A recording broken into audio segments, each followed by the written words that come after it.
So recently, Cenk Uygur spoke to Charlie Kirk at an event in front of a big audience, and Cenk made a big show of the fact that Trump supporters generally do not like Mitch McConnell. He asked the crowd, "What do you think of Mitch McConnell?"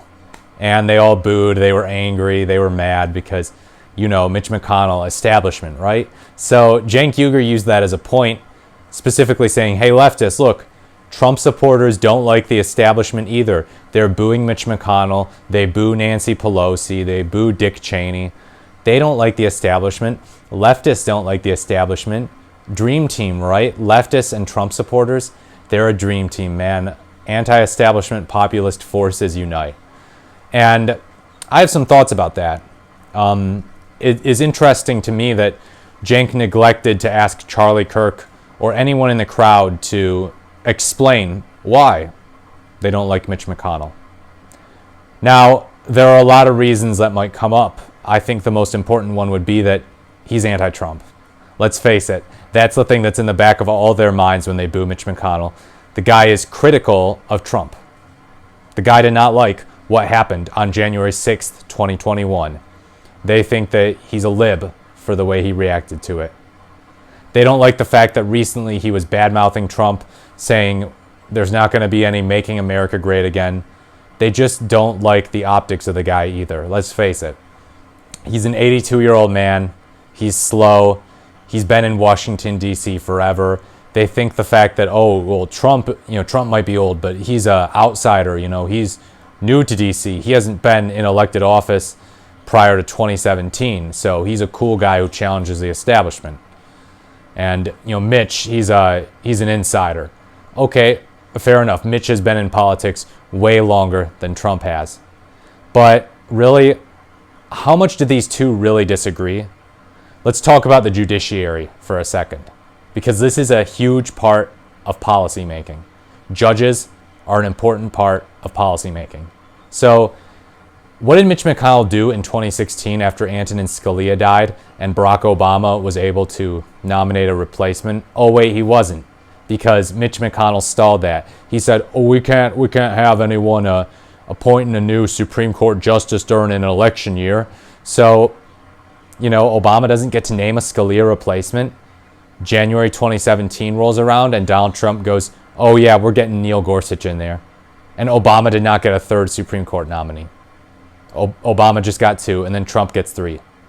So Mitch McConnell leads the Senate Republicans in putting a giant middle finger in front of Obama's face and saying, well, actually, Donald gets to appoint the Supreme Court justice. Then 2018 comes by. He gets Brett Kavanaugh. Mitch McConnell helps get Kavanaugh through. Then in 2020, Ruth Bader Ginsburg dies in September, an election year again. And what does Mitch McConnell do? He allows them to replace her during the fall of an election year. I remember it was late October 2020. We get Amy Coney Barrett replacing the late Ruth Bader Ginsburg. Mitch McConnell is arguably responsible for the overturning of Roe versus Wade and for these MAGA Supreme Court justices being on the court.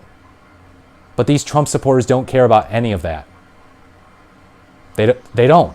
They care about the fact that Mitch McConnell says mean things about Trump. Because unfortunately, they don't care that much about policy. It's about optics. Now look, there are plenty of leftists who don't care about policy. There are plenty of centrists and libertarians who don't care about policy. But the people who say, well, I love Trump and I hate Mitch McConnell, they probably are not thinking very much about policy. That just is the fact of the matter. The two voted together over 90% of the time.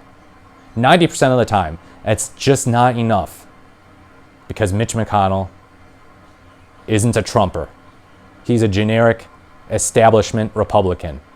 So it doesn't matter that he helps Trump pass establishment Republican policies like the Tax Cuts and Jobs Act of December 2017. It doesn't matter that he helps Trump nominate these very pro-establishment, pro-business Supreme Court justices.